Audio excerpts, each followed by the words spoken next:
y voy a compartir nuevamente.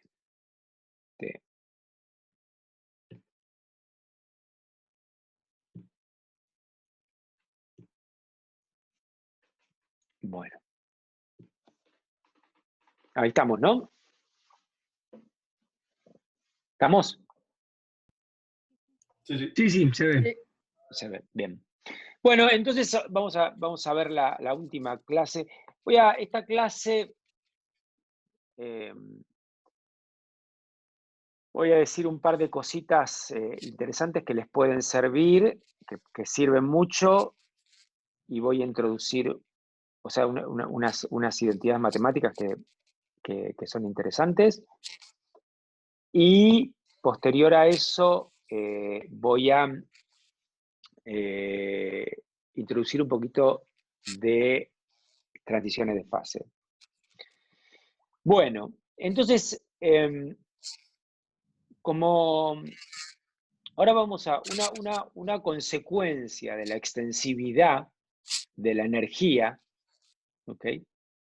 De que la energía es una variable, es una función extensiva de variables extensivas, voy a obtener la ecuación de Euler. ¿Cómo es la ecuación de Euler? Bueno, esto que acabo de escribir acá es consecuencia de la extensividad, ¿ok?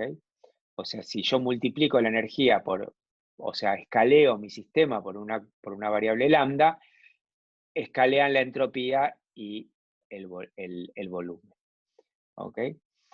Esto es esencialmente la extensividad. Entonces, lo que voy a hacer es derivar esta función, esta ecuación que está acá, la voy a derivar con respecto a lambda y después voy a tomar lambda igual a 1. ¿Ok? Por ejemplo, si quiero derivar este lado con respecto a lambda, ¿qué me da? USB. Y me da u, exacto. Y por otro lado, bueno, del otro lado, derivada con respecto a lambda es derivada de u con respecto a lambda s por derivada de lambda s con respecto a lambda, etc. Hago la regla de la cadena. ¿Ok? Eso es lo de siempre. ¿Ok? Entonces, acá es muy fácil, ¿no? La derivada de lambda s con respecto a lambda es s, la entropía, y la derivada de lambda b respecto de lambda es el volumen, ¿ok? Y, como les decía, escribo eso, esto que acá es la entropía, y donde está mi cursor, acá es la entropía, y acá es el volumen, y evalúo mi expresión para lambda igual a 1, como les decía.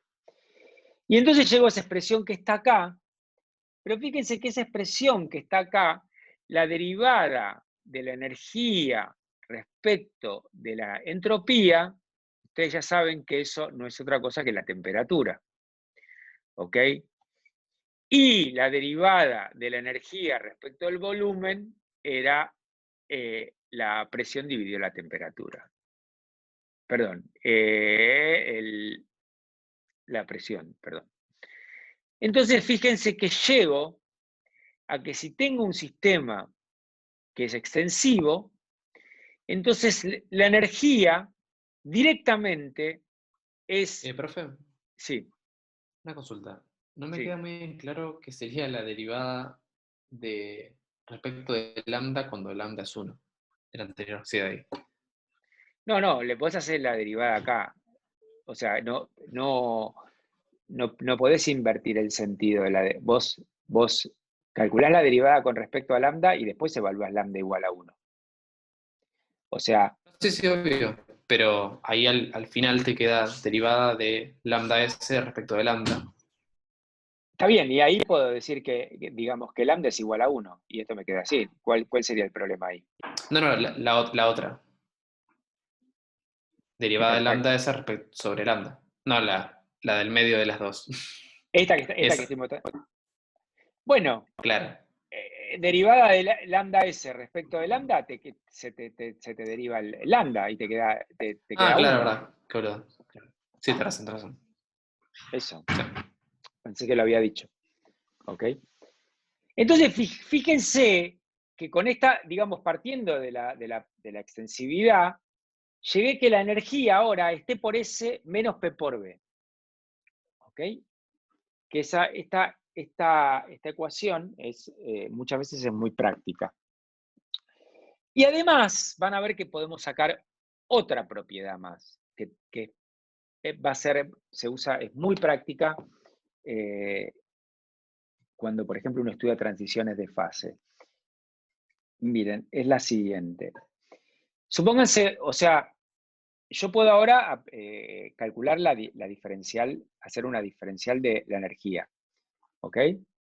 Entonces esto me queda la diferencial de, a ver si lo hice, bueno, si yo diferencio la energía, ¿qué me va a quedar? Si lo parto de la ecuación de Euler, es la T por ds menos P por dB, más tengo que derivar S por dt menos B por dP.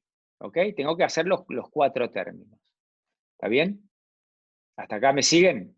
Estoy simplemente calculando la diferencial de la ecuación de Euler. Pero resulta que ustedes saben que la variación de la energía, la diferencial de la energía es TdS menos P por B. Entonces, ¿qué pasa ahí? Necesariamente, ahí quiere decir que este término que está acá tiene que ser 0. ¿Ok? Eso, ¿por qué? Porque es esto que está acá. ¿Por qué es cierto esto? Porque esta es la primera ley. ¿Ok? Que Sí, la primera. la variación de la energía es TdS menos P por B, la primera ley. ¿Ok? Entonces, y la ecuación de Euler para un sistema extensivo es lo que acabamos de demostrar, no hay nada raro. Entonces, la única manera que esto, digamos, de acuerdo a estas dos cosas, no puede ser otra manera que S por dt menos B por dP tiene que ser igual a 0. ¿Ok? Uy, perdón. Esta ecuación, que fíjense que es una relación entre las variables intensivas, ¿ok? Entre las variaciones de las variables intensivas, porque es T y P, es lo que se llama la relación de Gibbs-Duhem. Y muchas veces se usa, por ejemplo, para calcular ecuaciones de estado. A veces cuando no tengo una relación fundamental, ¿ok? En un sistema homogéneo, bueno, uso esta ecuación para obtener alguna ecuación de estado. ¿Ok? O sea que es muy práctica. ¿Tá? Esta muchas veces la van a encontrar escritas como que la derivada de P a dt es la entropía dividido el volumen. ¿Ok?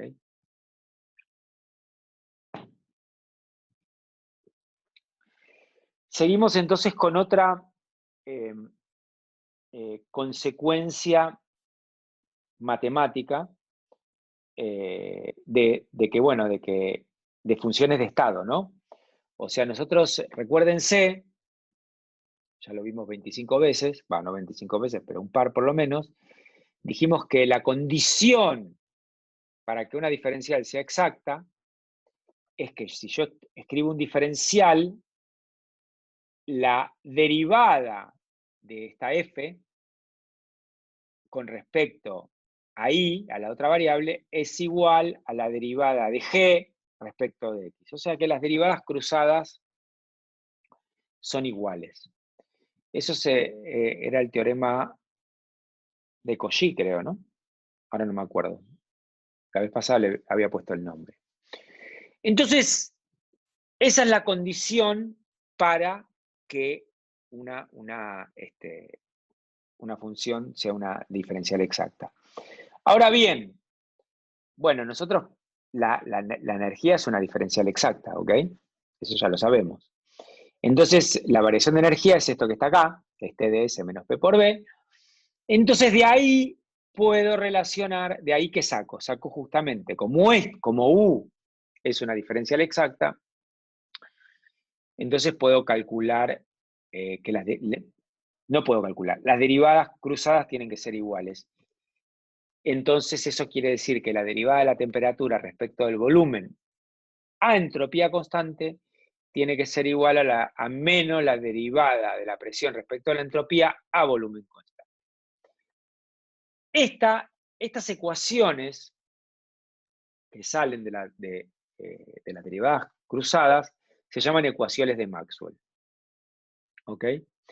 Y muchas veces algunas de estas cantidades tienen nombres, se llaman compresibilidades, o digamos, ahora no sé si lo puse, pero son importantes. Estas identidades son importantes, se usan. ¿Cuántas identidades vamos a tener? Tantas como potenciales termodinámicos tengamos. ¿Y cuántos potenciales termodinámicos tenemos? ¿Cuántos vimos la clase pasada? 4 en total. Exactamente, vimos 4. Entonces vamos a tener 4 ecuaciones de Maxwell. ¿Okay? Esta es la primera. Después, las ecuaciones de Maxwell son, digamos, si ustedes se acuerdan, en realidad, todo esto, una vez que uno se acuerda, la ecuación que uno realmente tiene que memorizar es esta. ¿Ok? Perdón, es esta que está acá. Si uno se memoriza esta a partir de acá, uno puede deducir todo lo demás sin mucho problema, porque uno puede deducir la F, por ejemplo, si uno escribe el diferencial de F, es menos S por dt menos P de B. ¿Ok? Uno cambió la entropía por la temperatura, o sea, la F depende de la temperatura y del volumen. Y entonces, o sea, una variable intensiva y una extensiva. ¿Cuál es la ecuación de Maxwell correspondiente? Es que la derivada de S respecto del volumen a temperatura constante es igual a la derivada de P respecto de T a volumen constante. Eso que está ahí. ¿Ok? Y de la misma manera, bueno, si escribo la diferencial de la entalpía, que es T de S, pero ahora cambio más B de P, o sea, la entalpía depende de la entropía y de la presión. O sea, cambié la presión, el volumen, o sea, partí de la energía y dejé la energía depende de la entropía y del volumen. Cambié el volumen por la presión, ¿ok? Y este es la diferencial de entalpía. Entonces, la derivada de T respecto de P a S constante es igual a la derivada de B con respecto a S a P constante. ¿Ok? Y lo mismo, pero no lo repito porque ya aburro, puedo calcular la última ecuación de Maxwell escribiendo un diferencial, una variación infinitesimal de la función de Gibbs, ¿ok? Y me da que la variación, la derivada de la entropía respecto de la presión a temperatura constante, es igual a la derivada del volumen respecto a la temperatura a presión constante. Bueno, estas van a ver, seguramente en clases prácticas van a ver la utilidad de estas ecuaciones. Bueno, ahora vamos a hablar un poquito de transiciones de fase. Voy a dar una pequeña introducción que después espero que les sirva, digamos, como primer puntapié a los que preparen algún tipo de temas de estos como para el trabajo final. Entonces, una transición de fase hay unos cambios abruptos de las propiedades del sistema. Por ejemplo, el agua, ¿no?, pasa de líquida a hielo. O, por ejemplo, bueno, cuando bajo la temperatura, ¿no? Cambia la temperatura y el agua pasa de líquido a hielo, es una transición de fase. O, por ejemplo, un conductor que pasa a superconductor cuando bajo la temperatura a un determinado campo magnético. Eso no voy a explicar nada de esto, el que le interese o la que le interese lo puede ver en el apunte de superconductividad, que lo vamos a subir hoy, vamos a subir el de medios magnéticos para ver a los que les interese. Entonces, ¿cuándo ocurren? Bueno, cuando se viola lo que se llama el principio de analiticidad, que es el postulado 5 desde el que les conté, de la formulación que está en el Snowden, que la entropía dice que es una función continua y diferenciable de variables extensivas. O sea, cuando no se cumple que la entropía pega algún salto, o alguna función de estado pegue algún salto, entonces decimos que hay una transición de fase. Y lo que vamos a ver es, así muy someramente, algunas ideas sobre la transición de fase líquido-gas, que en principio está descrito por un gas de Van der Waals. ¿Ok? Vamos a ver dónde el gas de Van der Waals no describe bien y dónde está la transición de fase. Primero me voy a tomar un tiempo para mostrarles esta ecuación. ¿Cómo puedo obtener la ecuación de estado del gas de Van der Waals? ¿Ok? De dos maneras distintas. Y después vamos a ver qué quiere decir dónde el gas de Van der Waals no describe bien lo que realmente está pasando y dónde está el problema y dónde está la transición de fase. ¿Ok? En principio, esa es una isoterma del gas de Van der Waals. ¿Ok? ¿Cómo es una isoterma de un gas ideal? ¿Se acuerdan cómo es? Una función 1 sobre X. Digamos. Es una hipérbola, efectivamente. Es algo que decae. Fíjense que esto no se parece a eso. ¿Ok?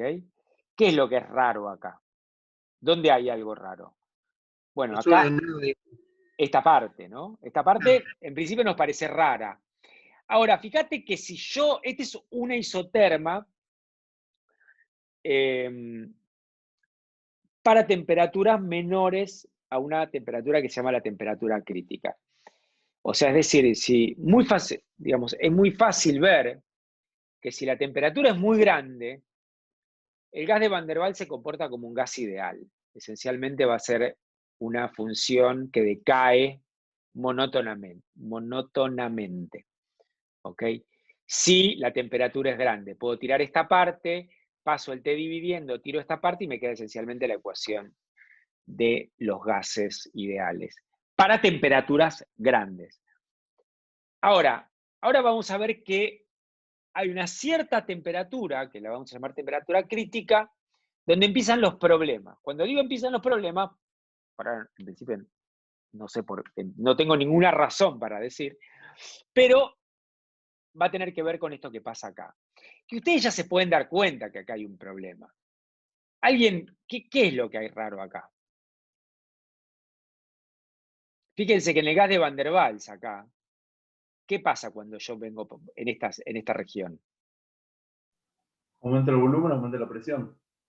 Y eso es raro, ¿no? O sea, vos nunca viste un gas que vos le aumentás el volumen y el tipo aumenta la presión. O sea, ahí hay algo raro. ¿Ok? Entonces, eso que acaban de ver, que acaban de ver intuitivamente, ahí está pasando algo raro. Ahora vamos a ir un poco a ahondar en eso. ¿Todas las isotermas del Van der Waals son así? No, justamente. Ahora voy a...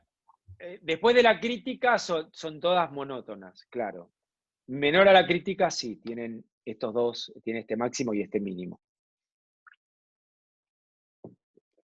¿Está? Sí, sí. Bueno, ahora, por ahora no spoileo nada. ¿Cómo hago para encontrar la ecuación, la otra ecuación de estado? ¿Ok? ¿Cuál es la otra ecuación de estado para empezar? ¿Cómo? O sea, fíjense, acá hay varias enseñanzas que quiero que ustedes recuerden. Hablamos de relación fundamental y dijimos, nosotros en general creemos que hay una ecuación de estado. Dijimos que no hay una ecuación de estado, ¿ok? Depende de la cantidad de variables extensivas, ¿ok? Si yo tengo la energía en términos de dos variables extensivas, de ahí puedo sacar dos ecuaciones de estado. Por ejemplo, las ecuaciones de estado para el gas ideal era P por B es igual a nRT, y la otra ecuación de estado es de la energía, que la energía es CB por T más una constante. Entonces, yo para un gas de Van der Waals ya tengo una ecuación de estado. ¿Ok? Esta es una. Quiero encontrar la otra. Y la otra ecuación de estado va a tener que ver con ¿qué? Con la energía, ¿no? ¿Cómo hago para encontrar la otra ecuación de estado? Y bueno, el Fermi, vamos a hacer de dos maneras, por ejemplo. El Fermi lo hace así, ¿no? El Fermi dice, tengo esta ecuación que está acá.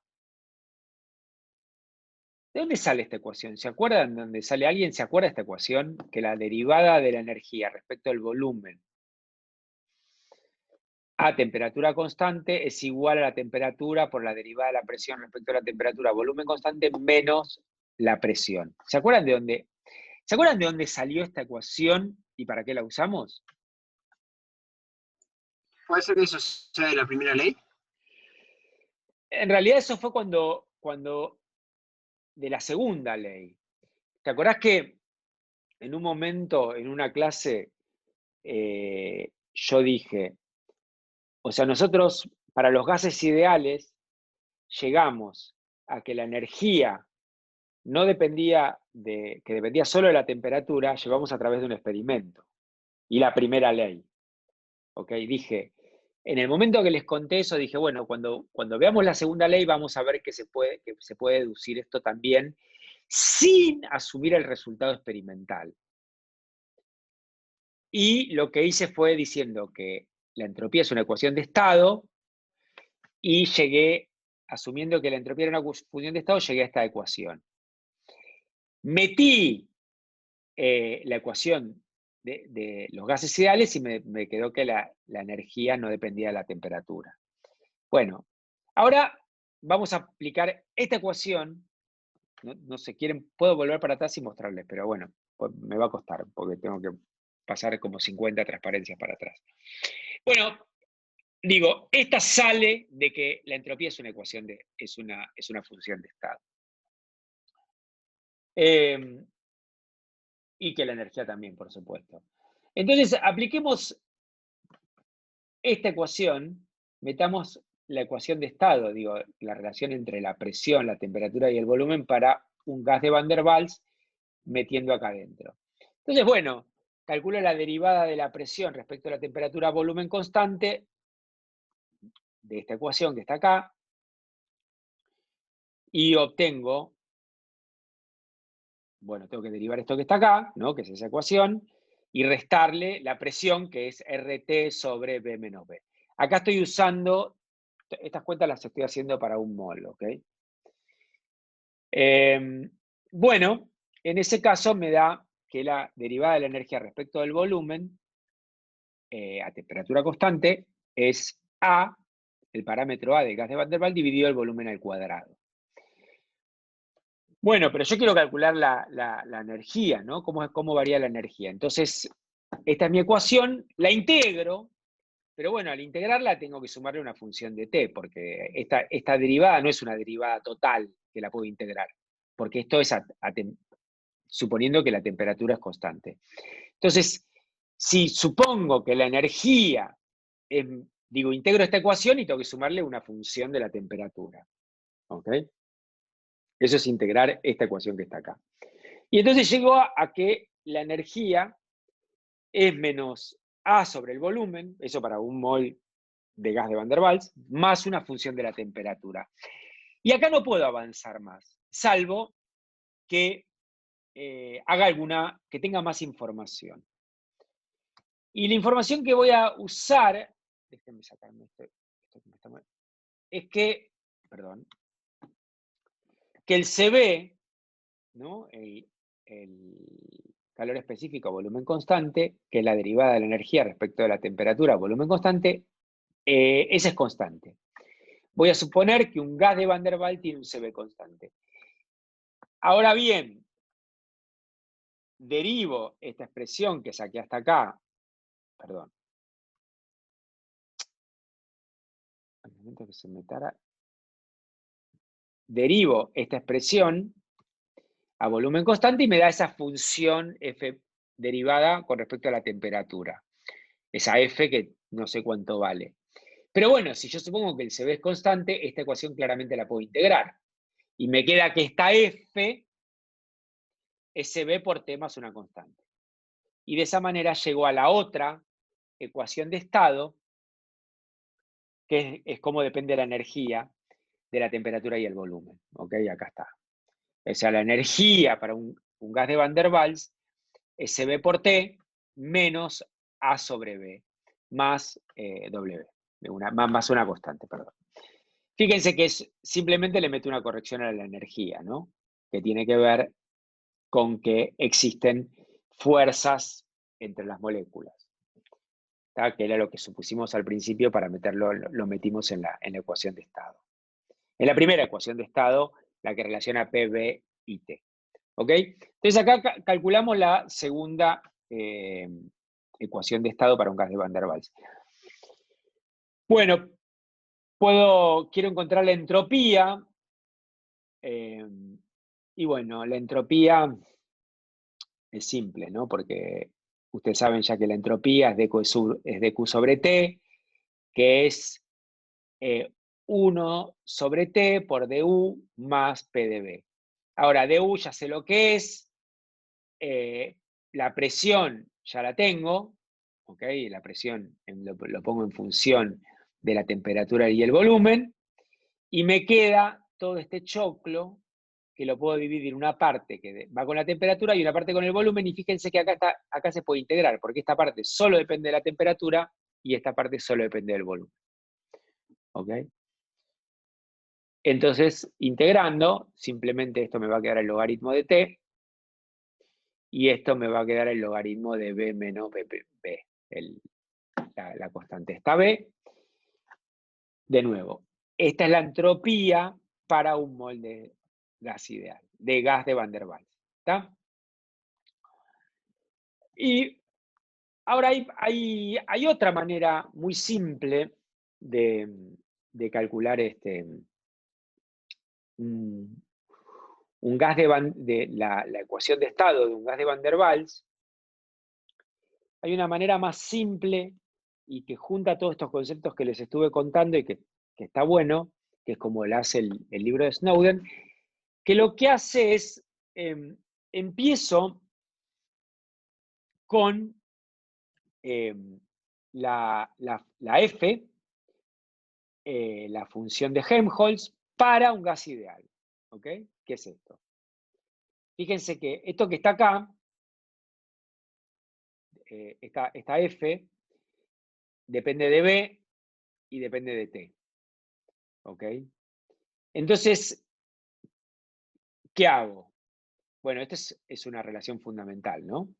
Es una relación fundamental porque acuérdense que la F, las variables naturales que tenía que depender para hacer una relación fundamental es que depender del volumen y la temperatura, cosa que es. Entonces parto de la F de un gas ideal y hago las correcciones, ¿ok? De la corrección del volumen, o sea, de que las moléculas tienen un volumen, o sea, que no son puntuales. O sea, paso el volumen a B menos este parámetro B por E, el número de partículas, y un término energético, ¿ok? Que tiene que ver con la atracción de las partículas. ¿Ok? Si yo meto estos dos términos dentro de la función de Helmholtz, simplemente cambio este B por B menos B por N, y le meto este término a toda la función de Helmholtz, que tiene que ver con la energía de atracción, me da esta, es mi función de Helmholtz de un gas de Van der Waals, pero fíjense que es una relación fundamental. ¿Ok? Entonces, si es una relación fundamental, con esto que acabo de hacer, bueno, debería tener todas las ecuaciones de estado. ¿Ok? Porque es lo que dijimos. Si tengo algún potencial termodinámico en términos de sus funciones, de sus variables naturales, es una relación fundamental y ya está. Entonces, no sé si agarran esta función y usan las derivadas, ¿no? La derivada de f respecto a b, a t constante y viceversa, esas dos ecuaciones que salen de que f es una relación fundamental, con esas dos las resuelvo y obtengo las dos ecuaciones de estado. ¿Ok? Entonces, fíjense que acabo de resolver un gas de Van der Waals de dos maneras distintas. Partiendo o sea, yo en realidad en ambos casos partí de la ecuación de un gas ideal.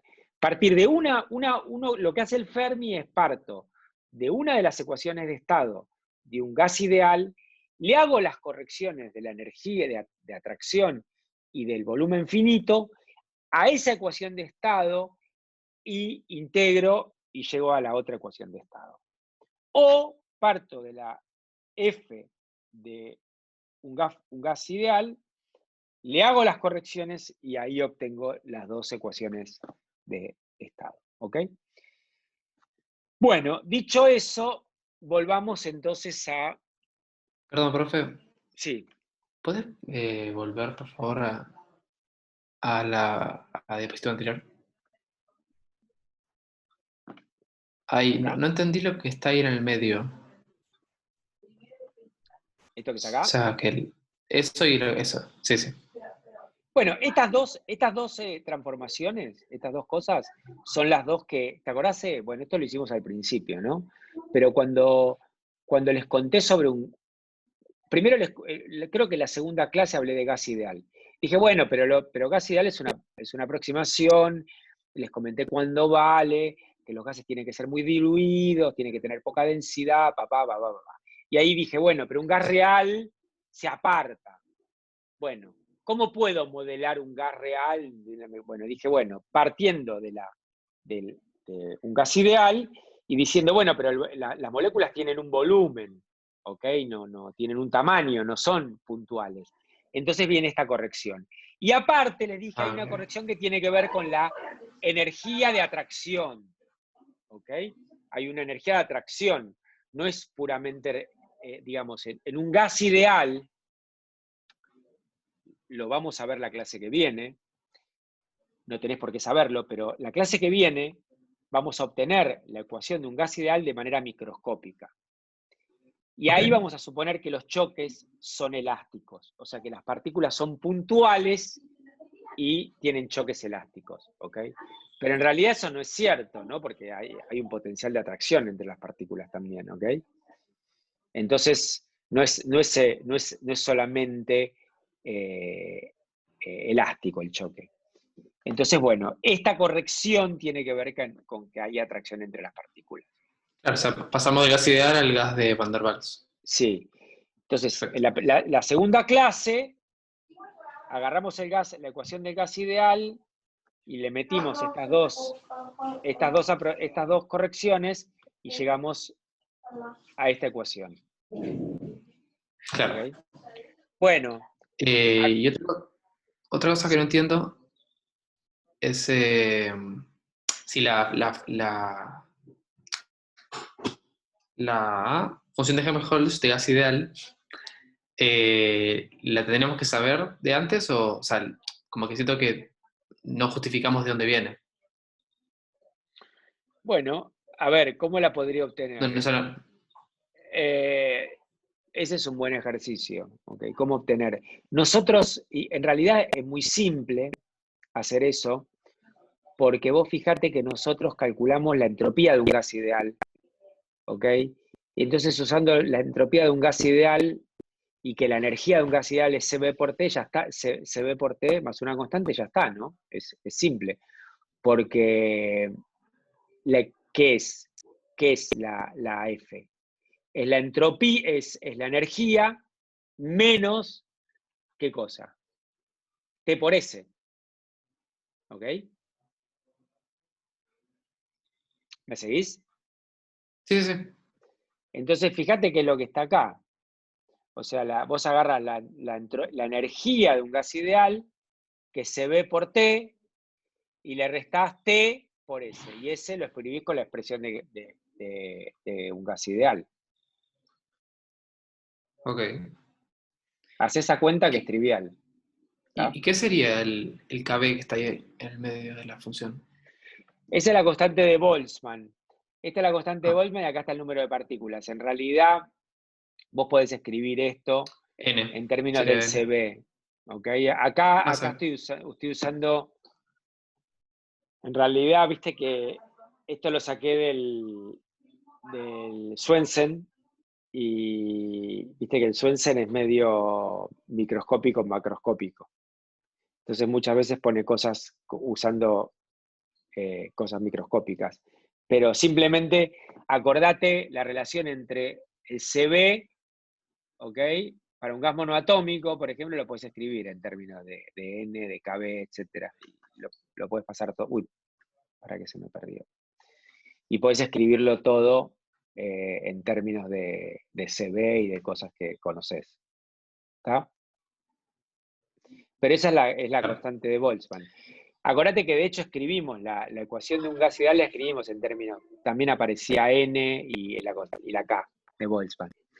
Fíjate en la segunda clase que les escribí, acordate que les escribí P por B, es NRT, pero también estaba en términos de la K, de Boltzmann, etcétera, etcétera. Sí. ¿Y la X al final qué es? Es un número, es una constante, es la constante de integración. Ah, ok. Está bien. Es la constante de integración. Bueno, entonces,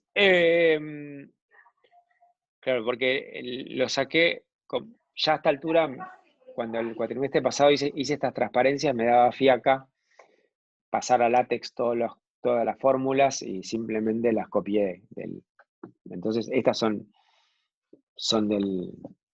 las del libro, digamos, copiadas del libro del Swensen. Bueno, entonces estábamos acá, estábamos en esta isoterma.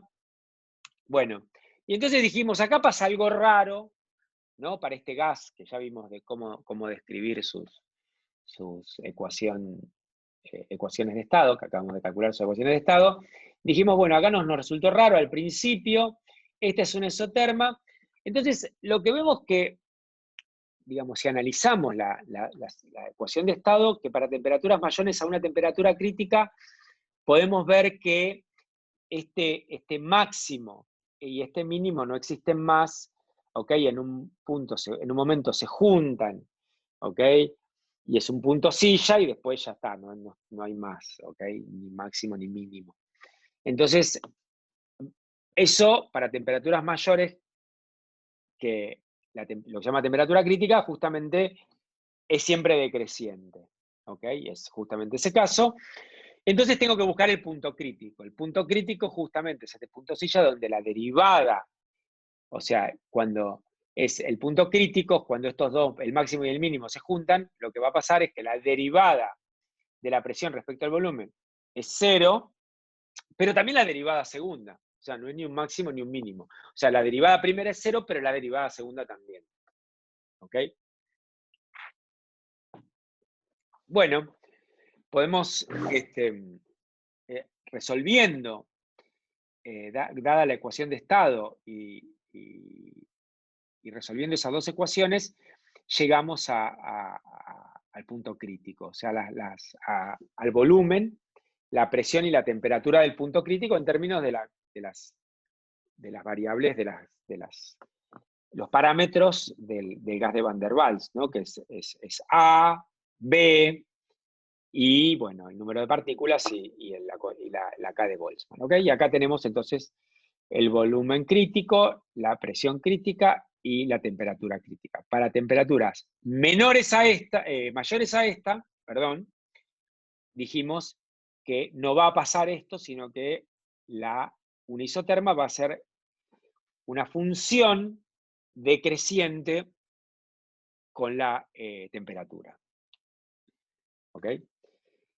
Entonces, Perdón, sí, ¿te puedo hacer una pregunta? sí, claro. No estoy entendiendo muy bien por qué está pasando todo esto. ¿Por qué a partir de una temperatura crítica esto funciona de una manera y a partir de... y antes de eso no... Perdón, no me Eh, estoy cerrando.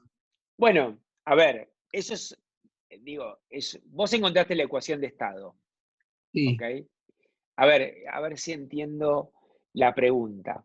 Vos agarrás esta ecuación de estado que tenés ahí, que la estoy graficando, ¿ok? bárbaro. Bueno, a ver, ¿cómo se comporta el gas que está descrito por esa ecuación? Y bueno, tenés que ver cómo es esa función. Claro. Tenés que analizar esa función, ¿ok? O sea, acá, digo, no sé si tu pregunta es lo que vos, es lo que me estás preguntando, pero vos encontraste una ecuación de estado para un gas que dijiste, bueno, lo hago más realista que el ideal. Sí, Bueno, perfecto. ahora decís, acá hay dos preguntas que me parece que engloban tu pregunta. Por un lado, ¿es realmente esta expresión que yo obtuve describe un gas real? ¿Hay algún problema con eso? ¿Qué describe? Pero antes que eso tenés que ver qué pinta tiene. Entonces, digamos, bueno, veamos cómo son las isotermas. ¿Ok? Y bueno, las Perfecto. isotermas tienen esta pinta. Si la temperatura, entonces, bueno, es muy simple, digo, dada esta ecuación de estado, tenés que hacer un análisis de función y ver qué pinta tiene una isoterma, y bueno, ahí vas a sacar algo que es obvio, que si la temperatura es muy grande, se parece a un gas ideal, que es lo que vos esperás, Ok. y si la temperatura se va alejando de la temperatura grande, y bueno, se empieza a diferenciar de un gas ideal. Este potencial atractivo empieza a ser importante y el tamaño de las moléculas empieza a ser importante. Bueno, ¿qué pinta tiene? Bueno, un isoterma tiene esta pinta para cuando estás lejos de este régimen asintótico que es el del gas ideal. ¿Ok? Claro. ¿Cuándo pasa eso? Bueno, para temperaturas menores a la temperatura crítica, es decir, cuando tenés este máximo y ese mínimo. No sé si eso contesta un poco tu pregunta. Más o menos, entonces me surge otra pregunta de eso. O sea, si yo empiezo a aumentar la temperatura, entonces el gráfico de la función va a estar cambiando de manera tal que al final del día, si yo lo llevo pasado esa temperatura crítica, va a ser igual a la de un gas ideal. A ver, déjame que te muestro acá, por ejemplo. Mira, acá tenés, por ahora no veas mucho, pero estas son isotermas. ¿Ves? Claro. ¿Ves? Estas isotermas son como las de gas ideal. Y acá es donde está el Bolonqui, que ahora vamos a hablar. ¿Ok? Ahora no nos adelantemos. ¿Está? Perfecto, perfecto. Gracias. Bueno. Entonces sí, si la temperatura es bastante mayor que la temperatura crítica, sí, se va a comportar como un gas ideal. Si la temperatura es mayor que la temperatura crítica, una isoterma es una función decreciente. ¿Ok? Entonces, ahí, digamos, en esa isoterma, del punto F al punto D, lo que vemos es que la derivada de la presión respecto del volumen a temperatura constante, ahí ponen el número de partículas, también se mantiene constante, pero bueno, no importa, nosotros no lo estamos considerando, es mayor que cero, ¿no? Acá esta derivada es mayor que cero. Y esto es raro, digamos, porque justamente lo que dijimos, tengo un gas que aumenta el volumen, ¿ok? Y aumenta la presión, y yo lo que espero es que si aumenta el volumen, la presión decaiga, que es lo que pasa acá. Bueno, entonces ahí ya estuvimos discutiendo hace un ratito que ahí la cosa es medio rara. Entonces, para eso tenemos que ver una cosa que es un criterio de estabilidad. Un criterio de estabilidad me dice, veamos lo siguiente, vamos a ver lo siguiente. Supongamos que yo tengo un criterio de estabilidad, pensemos de la siguiente manera. A ver, ¿qué me da un criterio de estabilidad? Creo que esto se entiende de las... si yo tengo el péndulo, un péndulo, y lo tengo en este punto, ¿no? En el punto más bajo. Ese es un punto de equilibrio, ¿ok? ¿Estamos de acuerdo? ¿Entienden, no? El péndulo. Sí, sí. Ahora, si yo tengo el péndulo en el punto de arriba y lo tengo justo en el punto de arriba, ¿estamos de acuerdo que está en un punto de equilibrio? Sí. Ahora, es obvio que esos dos puntos de equilibrio son muy distintos, ¿no? ¿Y por qué son muy distintos? Y bueno, porque si yo me aparto un poquito del punto de equilibrio, el de abajo, ¿qué le pasa al péndulo? Y va a volver al mismo punto, ¿ok? Se queda cerca de ahí. Ahora, si yo agarro el péndulo y lo aparto un poquito del punto de arriba, ¿qué le va a pasar? En el otro punto de equilibrio. Se va. Bueno, no se va al otro punto, empieza a girar, ¿no? Porque no se va al otro punto de equilibrio Ajá.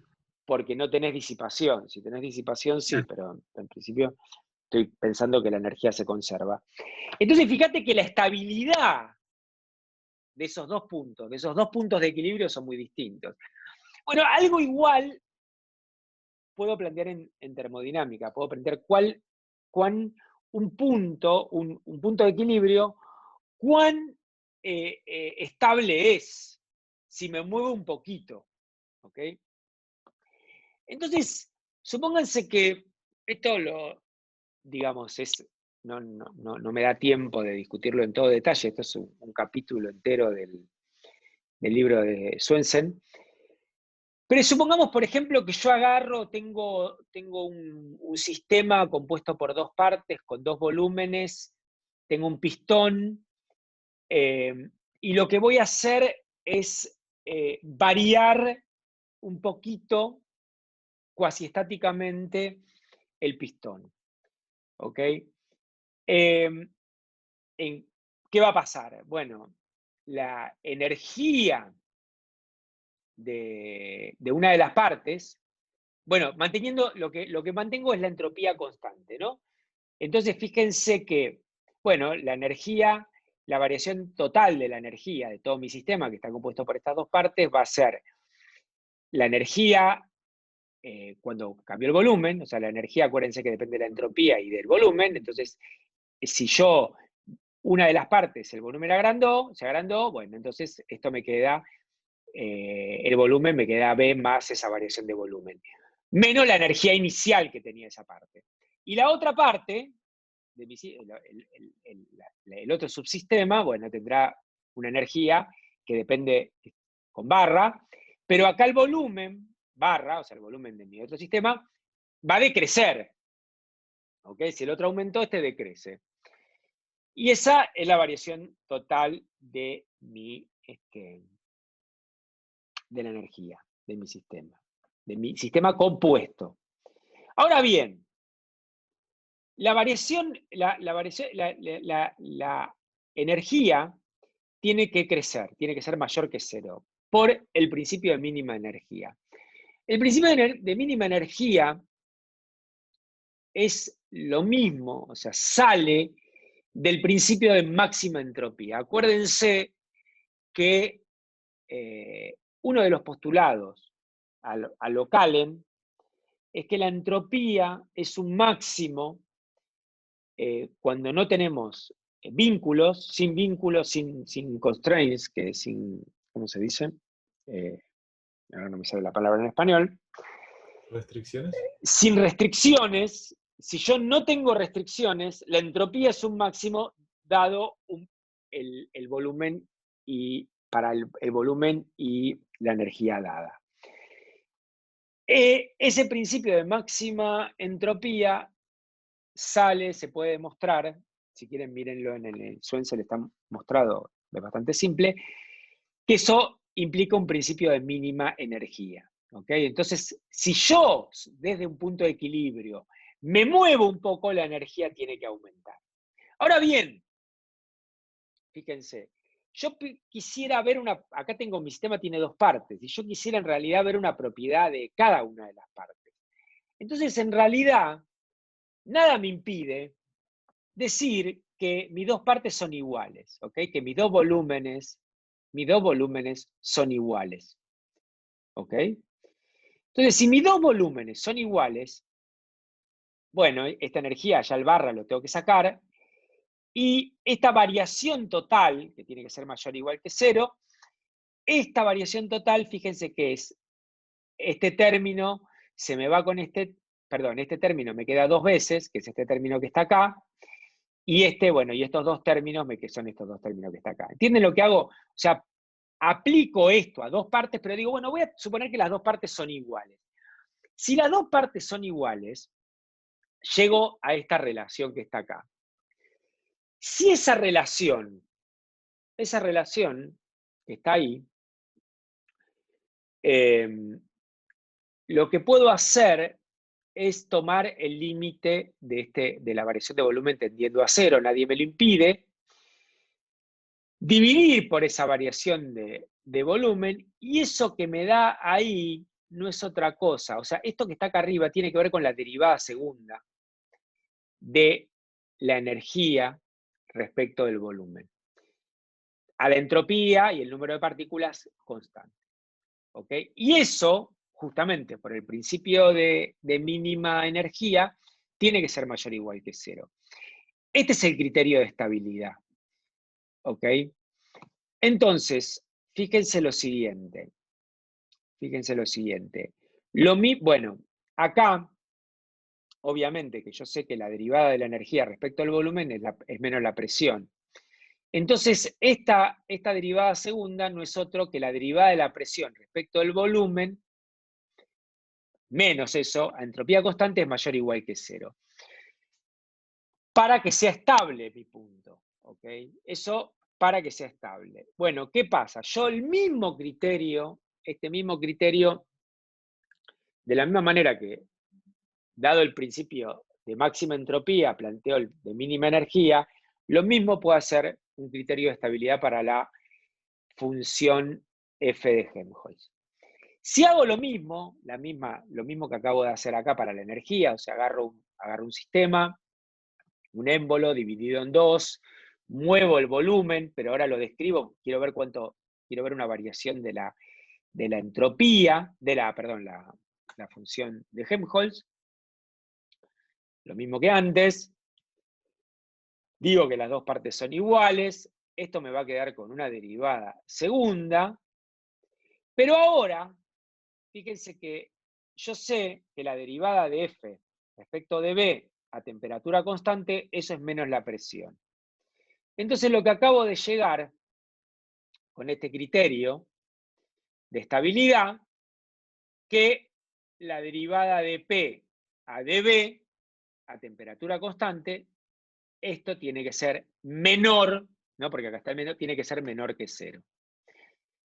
¿Ok? Entonces, fíjense que lo que acabo de mostrar, que para tener un punto de equilibrio estable, todos estos puntos no lo cumplen.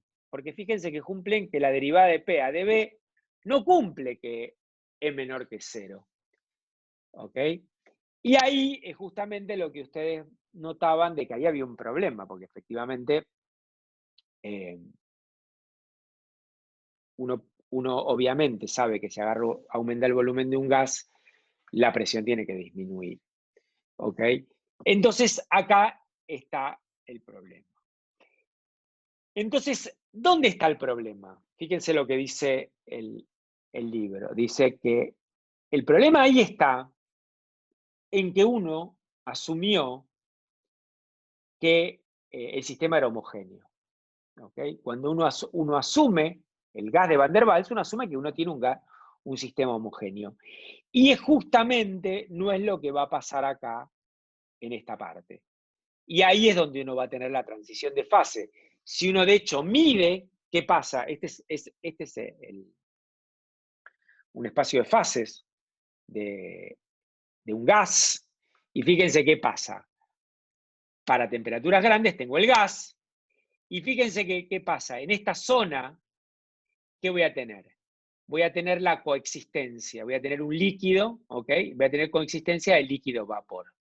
En esta parte no es lo que ocurre en la realidad, ¿ok? Lo que tengo es una parte donde la presión es constante. Y coexisten dos fases, no es homogéneo el sistema. Y ahí es donde ocurre la transición de fase. ¿Ok? Paso de líquido a vapor. Y la presión se mantiene constante. Bueno, entonces, en realidad, mi isoterma no va a ser como la de que describe Van der Waals, esta parte es ficticia, sino que va a ser esta que está acá. Bueno, ¿cómo hago para encontrar dónde, cómo es esta isoterma? ¿Dónde, cómo se comporta acá? Bueno, ahí tengo que estudiarla en detalle la transición de fase, que es lo que no quiero entrar para no confundirlo, sino no irme de pista. Lo que tengo que plantear es, se los digo rápidamente, es planteo la función de Gibbs, ¿ok? Que para un sistema homogéneo tiene esta pinta, ¿ok? Acuérdense la ecuación de Euler, o sea, acuérdense cómo era la ecuación de Euler para la energía. Bueno, para la función de Gibbs tiene esta pinta y es directamente el potencial químico por el número de partículas. Y entonces, dado que la función de Gibbs va a tener esa pinta, fíjense qué le pasa a la función de Gibbs.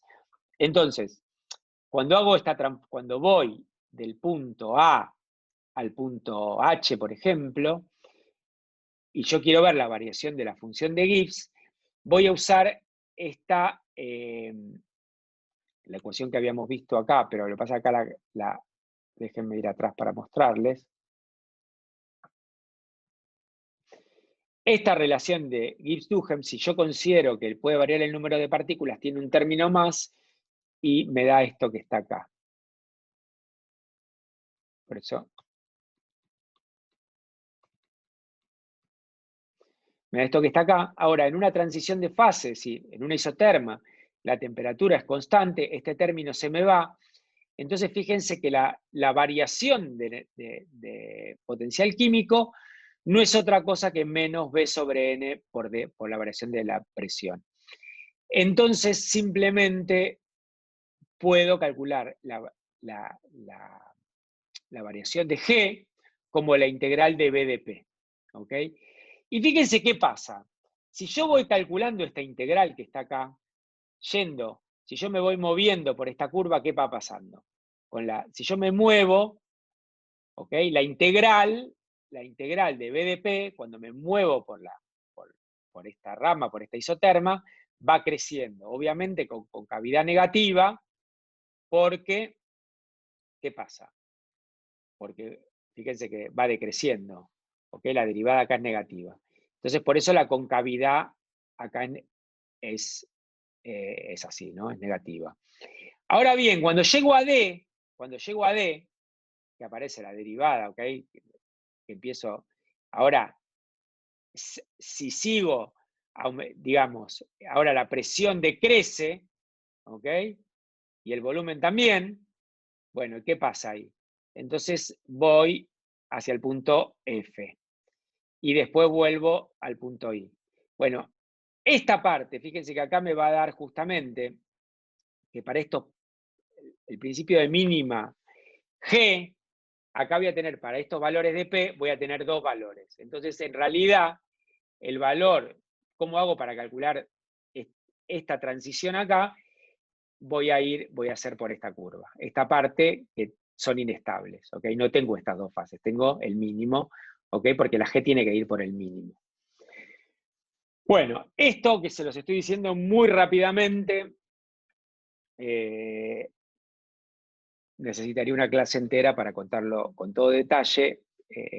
Y nada, a los que les interesa, lo dejamos como tema especial.